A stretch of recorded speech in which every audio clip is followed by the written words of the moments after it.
Let's welcome the successful producer Dilraju Garu on stage. So Supreme Subramanyam for Sale lanti super duper successful movies ni Saidram Tej తో మనకు అందించిన producer Dil Raju గారు welcome sir.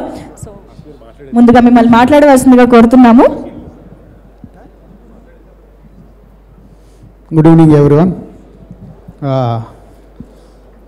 Teju గురించి cinema చూసినప్పుడు Teju గుర్తుకొచ్చాడు personal లైఫ్లో కూడా. తన ఫస్ట్ సినిమా కంప్లీట్ కాలేదు, చాలా డిస్టర్బ్లో ఉన్నప్పుడు నేనేదో పిలిచి కేరింత సినిమా చేద్దాం తేజు అని పిలిచాను.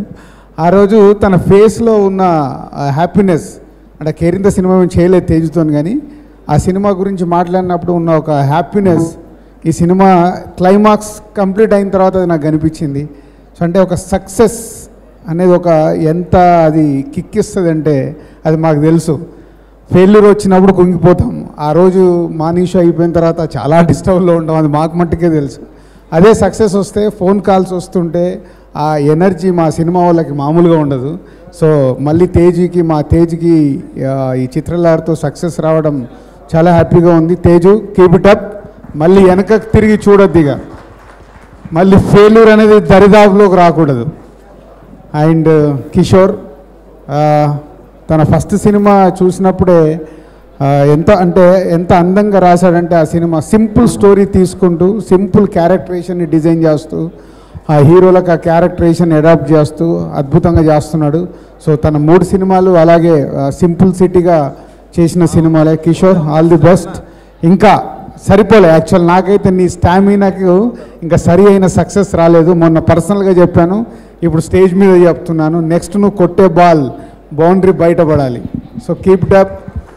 అండ్ మైత్రి మామూలు అదృష్టవంతులు కాలేదు. ఇండస్ట్రీకి రాగానే 3 బ్లాక్ బాస్టర్లు కొట్టడం అంటే అది ఎవరికి సాధ్యం కాదు.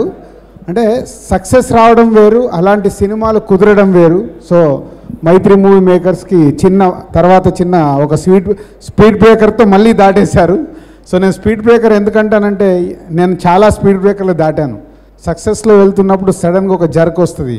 అది ఎందుకు వస్తుంది? మన బైక్ నడికేటప్పుడు ఎందుకు జర్క్ వస్తుంది? ఏదో గొంత పడడమో స్పీడ్ బ్రేకర్ రావడమో. అలాంటిదే ఫెయిల్యూర్ వచ్చినప్పుడు జాగ్రత్తగా ఉంటే మళ్ళీ స్పీడ్ పెంచవచ్చు.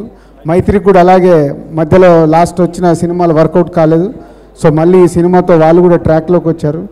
ఇంకా మా సునీల్ ఇందాకే తిడుతున్నాను అంటే సునీల్ ఆర్టిస్ట్ కాకంటే ముందు నేను ఒక డిస్ట్రిబ్యూటర్గా ఉన్నప్పుడు పంజగుట్ట త్రివిక్రమ్ శ్రీనివాస్ గారు రూమ్కి వెళ్తున్నప్పుడు అక్కడ పక్కన ఉంటూ కామెడీ చేసి నవ్వించేవాడు. అరే భలే మాట్లాడుతున్నామని సడన్గా నువ్వే కావాలతో స్టార్ అయిపోయాడు. మళ్ళీ పాపం హీరోగా వచ్చాడు. నేను ట్రై చేశాను, వర్కౌట్ కాలేదు. మళ్ళీ ఇటు వచ్చి మళ్ళీ సక్సెస్లోకి వచ్చావు. ఫైనల్గా మనకు కావాల్సింది సక్సెస్. అందరి లైఫ్లో ఎవరికైనా మనకు కావాల్సింది సక్సెస్. అదే ఈ చిత్రలహరి సక్సెస్. ఓల్డ్ టీమ్కి all the best and congratulations. అందరం మళ్ళీ ప్రతి ఒక్కరం సినిమా తీసేటప్పుడు జాగ్రత్తగా సక్సెస్ ఎలా కొట్టాలో ట్రై చేద్దాం. Thank you.